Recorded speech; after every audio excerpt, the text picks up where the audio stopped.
지금 이처럼 예배 성전이 밝지만 우리가 눈을 감으면 세상은 어두움뿐일 것입니다. 이 시간 잠시 동안 눈을 잠깐 감아 보겠습니다. 아무것도 보이지 않을 것입니다. 잠시 동안 눈을 감았는데도 불구하고 우리는 불편한 것을 느낄 수가 있습니다. 하지만 태어나면서부터 단 한 번도 빛을 보지 못한 사람의 삶은 어떠하겠습니까? 오늘 본문에 등장하는 이 사람은 날 때부터 맹인이었던 것을 볼 수가 있습니다. 그에게 세상은 처음부터 어둠이었습니다. 꽃이 피어도 또한 해가 떠도 사랑하는 사람이 곁에 있어도 그는 볼 수가 없었습니다. 그리고 그가 감당해야 했던 것은 단지 어둠만이 아니었습니다. 그 시대의 사람들은 그를 볼 때마다 이렇게 말을 했습니다. 누가 죄를 지었기에 저가 저렇게 되었을까? 저 사람이 지은 죄인 것인가? 아니면 그 부모가 지은 죄 때문인가? 라고 그 사람에게 손가락질을 해댔습니다. 그의 장애는 곧 누군가의 죄에 대한 형벌로 여겨졌고 그는 평생 그 시선 아래서 짓눌리면서 살아야만 했습니다. 그러던 어느 날 예수님께서 그 사람을 보게 되었습니다. 그냥 지나치지 않으셨습니다. 예수님께서 먼저 그를 보시고 발걸음을 멈추신 것입니다. 그리고 그 순간 그 사람의 인생이 완전히 변화된 것을 볼 수가 있습니다.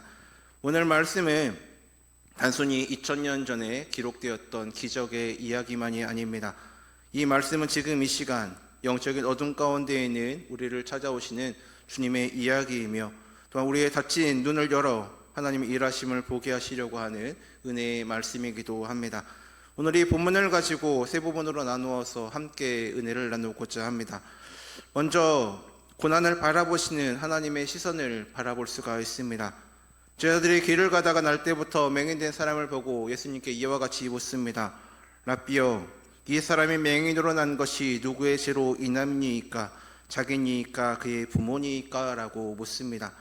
이 질문은 당시 유대사의 보편적인 그 신학을 반영을 하고 있는 모습입니다. 고난에는 반드시 원인이 있고 그 원인은 누군가의 죄로 하는 것입니다. 이른바 인과 응보의 세계관인 것입니다. 누군가 아프면 무슨 죄를 지었기에 라고 생각을 하고 누군가 실패하면 하나님의 벌을 받는 것이다 라고 하는 단정 짓는 사고방식이 그들 사이에 있었습니다. 그런데 성도 여러분, 솔직히 오늘 우리도 본문에 나오고 있는 제자들과 크게 다르지 않는 모습들이 있습니다. 주변에 어려운 일을 당하는 사람을 보게 되면 마음 한편에 이러한 생각들이 떠오를 때가 있습니다. 그 사람이 과연 그 사람이 뭔가 잘못한 게 있으니까 저런 일이 생긴 것은 아닐까? 혹은 내가 고난을 겪을 때에 내가 무슨 죄를 지었기에 이런 일을 당하는 것은 아닐까라고 하면서 생각을 할 때가 있습니다. 우리는 고난 앞에서 원인을 찾으려고 하고 그 원인을 죄에서 찾으려고 하는 습관들이 있습니다. 고난의 이유를 반드시 알아야 직성이 풀리는 것이 우리의 인간의 본성이기 때문입니다. 그런데 예수님의 대답은 제자들의 질문을 뒤집어 버리는 것을 볼 수가 있습니다. 3절 말씀입니다.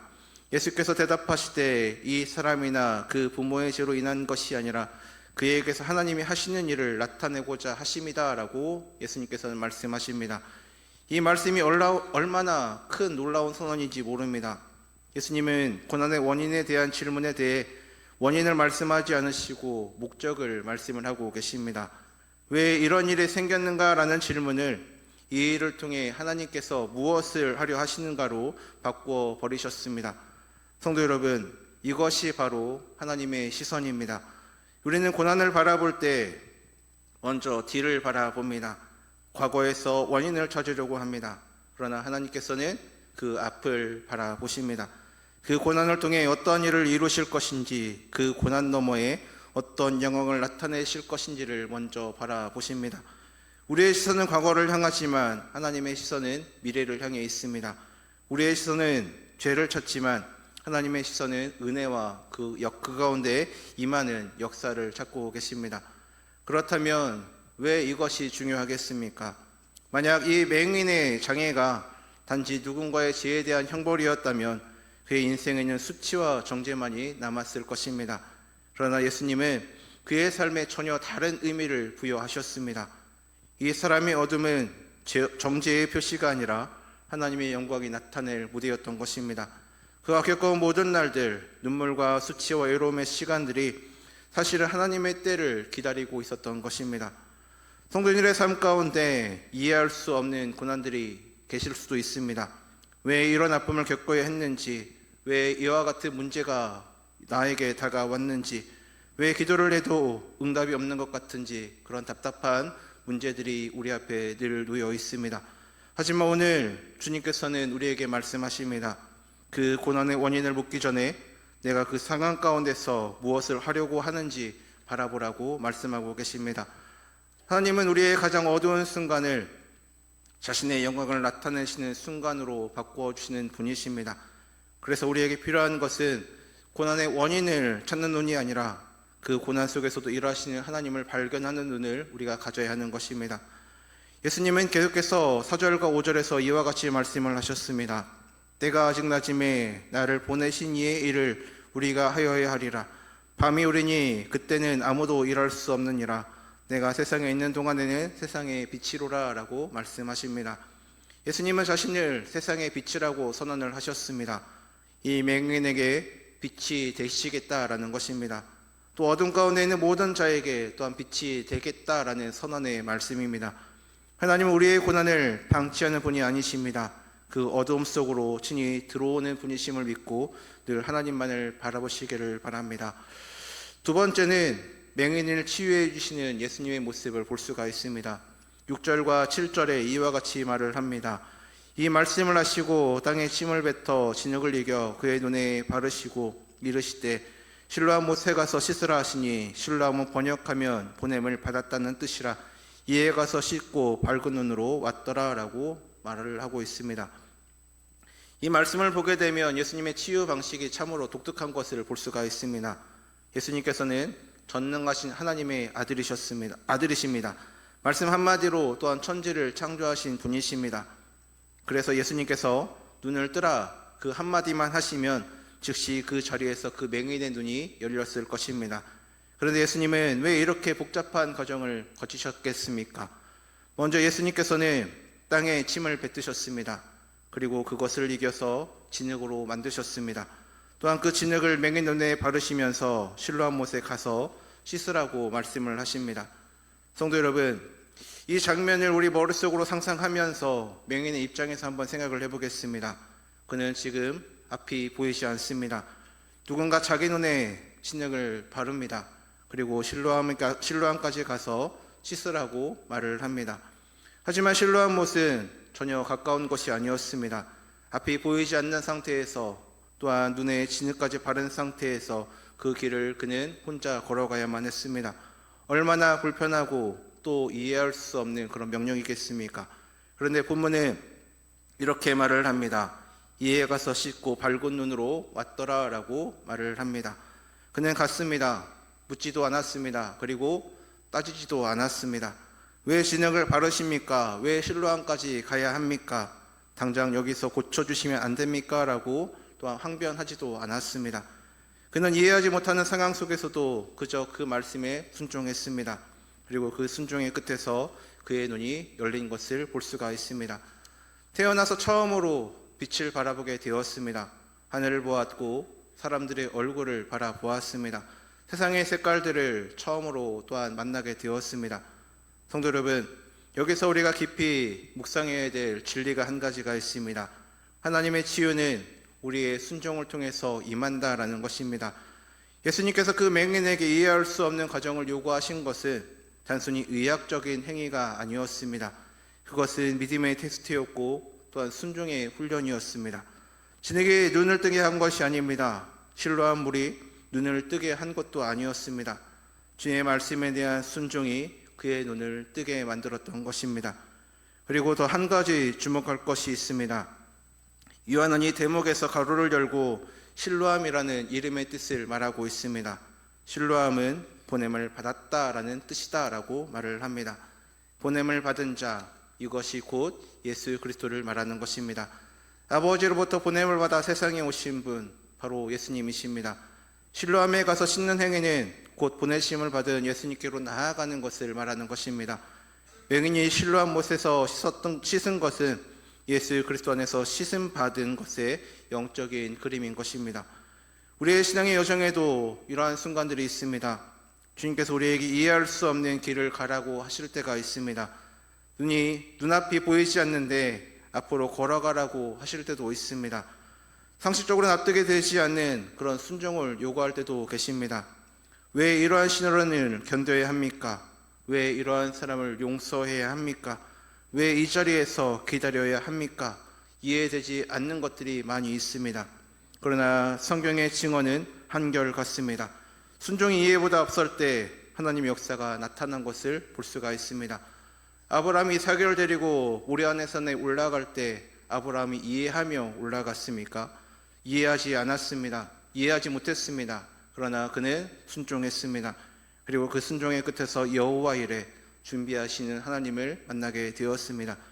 또 나아만 장군이 엘리사의 말을 따라 요단강에 7번 몸을 씻었을 때에 그가 이해했습니까?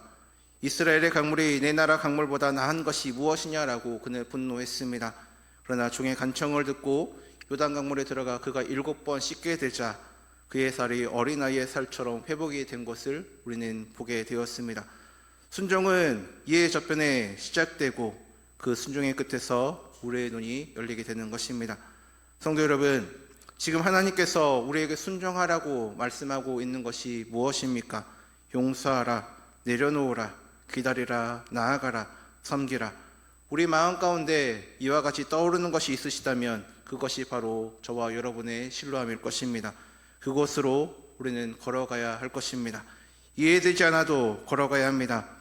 그 순종의 끝에서 저와 여러분의 영적인 눈이 열릴 것이고 이전에 보지 못했던 하나님의 일하심을 보게 될 줄로 믿습니다. 마지막 세 번째는 참된 바라봄은 예수님을 주로 고백하는 것을 보게 됩니다. 맹인이 눈이 열린 후에 많은 일들이 일어난 것을 보게 됩니다. 동네 사람들이 놀라고 바리새인들이 또한 조사를 하게 되고 부모가 불려오고 신문이 이어지고 결국 이 사람은 회당에서 쫓겨나는 것을 보게 됩니다. 그가 왜 쫓겨났습니까? 예수님에 대해 증언했기 때문입니다. 그분은 하나님께로부터 오신 분입니다 라고 그가 말했기 때문입니다. 자기를 고쳐주신 분에 대해 진실을 말했을 뿐인데 그는 그곳 가운데서 쫓겨나 버렸습니다. 그런데 여기에서 다시금 놀라운 일이 일어나는 것을 보게 됩니다. 35절 말씀을 보면 예수께서 그들이 그 사람을 쫓아냈다 하는 말을 들으셨더니 그를 만나사라고 말을 하고 있습니다. 예수님께서 그가 쫓겨났다라는 것을 듣게 되셨습니다. 그리고 다시금 그를 찾아오셨습니다. 성도 여러분, 이 장면을 다시 한번 주목해 보시기를 바랍니다. 처음에 예수님이 이 맹인을 만나신 것도 예수님이 먼저 그를 보셨기 때문에 만나게 되었습니다. 그리고 지금 다시 이 사람이 세상에서 버림을 받았을 때에 예수님께서 다시 한번 그를 먼저 찾아오셨습니다. 예수님 한번 만나시고 끝내시는 분이 아닙니다. 끝까지 찾아오시고 끝까지 붙들어주는 분이십니다. 예수님이 그에게 이와 같이 묻습니다. 내가 인자를 믿느냐? 이 질문이 참으로 의미심장합니다. 인자, 즉 하나님의 아들을 믿느냐라는 질문입니다. 이 질문은 단순히 지식을 묻는 것이 아니었습니다. 내 눈이 열린 것에 감사하느냐가 아니었습니다. 기적을 체험했느냐도 아닙니다. 나를 누구로 믿느냐라는 질문이었습니다. 하나님의 아들을 믿느냐라는 것입니다. 예수님은 이 사람을 육신의 지위에 머물지 않게 해주시고 믿음의 자리까지 인도하고 계신 것입니다. 그 사람이 이와 같이 대답을 합니다. 주여, 그가 누구시니까 내가 믿고자 하나이다. 이 대답 속에 얼마나 아름다운 갈망이 담겨져 있습니까? 그러고 예수님께서 말씀하십니다. 37절 말씀에 예수께서 이르시되 내가 그를 보았거니와 지금 너와 말하는 자가 그이니라 라고 말씀하십니다. 내 앞에 있다. 지금 너와 내가 이야기하고 있다. 내가 바로 그 사람이다 라고 말씀하십니다. 이것이 바로 계시의 순간입니다. 예수님은 자기 자신을 드러내셨습니다. 그리고 38절에 주여 내가 믿나이다 하고 그가 절한 것을 보게 됩니다. 성도 여러분, 이 장면을 한번 가만히 보시기를 바랍니다. 이 사람의 눈은 2번 열렸습니다. 처음에는 실로암 못에서 씻었을 때에 그의 육신의 눈이 열리게 되었습니다. 그러나 지금 예수님 앞에 무릎을 꿇었을 때에 그의 영의 눈이 열리게 되었습니다. 처음에는 빛을 보았지만 지금은 빛 자체이신 예수 그리스도를 바라보았습니다. 처음에는 세상을 보았지만 지금은 세상을 만드신 예수님을 바라보게 되었습니다. 이것이 바로 진정한 바라봄입니다. 참된 바라봄은 눈으로 세상을 보는 것이 아니라 영의 눈으로 예수님을 주와 하나님의 아들로 보는 것입니다. 진정한 치유가 무엇입니까? 병이 낫는 것입니까? 또한 문제가 해결되는 것입니까? 형편이 좋아지는 것입니까? 아닙니다. 진정한 치유는 그 모든 과정을 통해서 예수님을 만나는 것입니다. 예수님을 나의 주, 나의 하나님으로 고백하는 데까지 또한 나아가는 것입니다. 이 맹인은 그의 육체적인 눈만 고침받은 것이 아닙니다. 예수님을 만났습니다. 또한 주님 앞에 무릎을 꿇었습니다. 주여 내가 믿나이다 라고 고백을 했습니다. 그의 인생 전체가 바뀌게 되었습니다. 반면에 바리새인들은 어떻습니까? 그들은 육신의 눈은 멀쩡했습니다. 성경도 많이 알았습니다. 율법도 또한 지켰습니다. 그런데 하나님의 아들이 바로 눈앞에 계신데도 불구하고 그들은 바라보지 못했습니다. 왜 그들이 바라보지 못했겠습니까? 자기들이 본다라고 생각했기 때문입니다. 자기들이 옳다라고 확신을 하고 있었기 때문입니다. 자기들의 지식과 의로움에 갇혀서 하나님이 새롭게 하시는 일을 받아들이지 못했던 것입니다. 그래서 예수님이 39절에 이와 같이 말씀하십니다. 내가 심판하러 이 세상에 왔으니 보지 못하는 자들을 보게 하고 보는 자들은 맹인이 되게 하려 함이다 라고 말씀합니다. 이 말씀이 오늘 우리에게 묻고 있습니다. 우리는 과연 보는 자입니까? 보지 못하는 자입니까? 자신이 잘 믿고 있다고 확신하면서 정작 주님의 음성에는 귀를 닫고 있지는 않습니까? 나의 경험과 지식으로 하나님의 일하심을 재단하고 있지는 않으십니까? 또한 오랜 신앙생활을 했다는 것이 오히려 영적 교만이 되어서 주님 앞에 겸손히 무릎 꿇는 것을 잊고 살고 있지는 않습니까? 바리새인의 비극은 많이 알고도 보지 못한 것이었습니다. 가장 가까이 있으면서도 가장 멀리 있었던 것입니다. 성도 여러분, 오늘 이 말씀을 통해 우리가 만나는 분은 보게 하시는 주님입니다. 그런데 이 보게 하심의 은혜는 예수 그리스도의 복음 안에서 온전히 이루어지는 것입니다. 우리는 모두 날 때부터 영적 맹인이었습니다. 에베소서 2장은 우리에게 분명히 말하고 있습니다. 우리가 허물과 죄로 죽었던 자들이라고, 또한 공중의 권세 잡은 자를 따르며 어둠 가운데 행했다라고 말을 하고 있습니다. 우리의 상태는 이 맹인과 전혀 다르지 않았습니다. 더 심각했습니다. 이 맹인은 적어도 자기가 보지 못한다는 사실을 알고 있었습니다. 그러나 우리는 영적으로 눈이 멀어 있으면서도 자신이 잘 보고 있다고, 자신의 힘으로 살 수 있다고, 하나님 없이도 괜찮다라고 착각을 하면서 살아가고 있습니다. 바리새인과 똑같은 어둠 속에 있었습니다. 그런데 하나님은 그 어둠 속에 우리를 그냥 두지 않으셨습니다. 요한복음 3장 16절에 그 놀라운 선언처럼 하나님이 세상을 이처럼 사랑하사 독생자를 이 땅 가운데 보내주셨습니다. 이 어둠의 세상의 속으로 친히 오셨습니다. 빛이 어둠 속에 비추었습니다. 그리고 그분은 우리의 죄와 어둠을 짊어지시고 십자가에 달려 돌아가셨습니다. 하나님의 아들이 우리 대신 버림을 받으셨습니다. 하나님의 아들이 우리 대신 어둠을 감당을 하셨습니다. 십자가 위에서 나의 하나님 어찌하여 나를 버리십니까? 라고 부르짖으면서 우리가 받아야 할 영원한 어둠을 홀로 친히 감당을 하셨습니다. 그리고 사흘 만에 죽음의 어둠을 깨뜨리고 부활하셨습니다. 무덤의 어둠이 주님을 가둘 수 없었기 때문입니다. 죽음이 생명의 빛을 이기지 못했습니다. 부활하신 주님은 우리에게 참된 빛, 영원한 빛이 되셨습니다. 십자가는 하나님의 심판이 우리에게 거두어진 곳이요, 부활은 우리에게 새로운 눈이 주어진 곳입니다. 오늘 말씀에서 맹인이 진흙을 바르고 실로암 못에 갔을 때 그의 눈이 열린 것처럼 우리도 예수 그리스도의 십자가 피로 씻음을 받을 때에 비로소 우리의 영적인 눈이 열리게 될 것입니다. 실로암 뜻이 보냄을 받은 자인 것처럼 아버지께로 보냄을 받아 이 땅 가운데 오신 예수 그리스도 안에서 씻음을 받을 때에 우리는 이전에 보지 못했던 것들을 바라볼 수 있게 될 것입니다. 하나님의 사랑을 바라볼 수 있게 될 것입니다. 또한 그 크신 은혜를 또한 볼 수 있게 될 것입니다. 또한 내 삶의 의미를 바라보게 될 것이고, 내 주변의 이웃들의 아픔을, 가족들의 아픔을 바라볼 수 있게 될 것입니다. 또한 하나님의 나라의 소망을 또한 바라볼 수 있게 될 것입니다. 그리고 그 맹인이 예수님 앞에 무릎을 꿇고 주여 내가 믿나이다라고 고백했던 것처럼 우리도 복음 앞에서 같은 고백으로 나아가게 될 것입니다. 이것이 바로 참된 바라봄의 완성입니다. 눈이 열린 것이 끝이 아닙니다. 주님을 보고 주님을 믿고 주님께 경배하는 것이 끝입니다. 기적을 체험하는 것이 또한 신앙의 완성이 아닙니다. 기적을 베푸신 그 주님 앞에 엎드려 당신이 나의 주님, 나의 하나님이십니다 라고 고백하는 것이 바로 신앙의 완성입니다.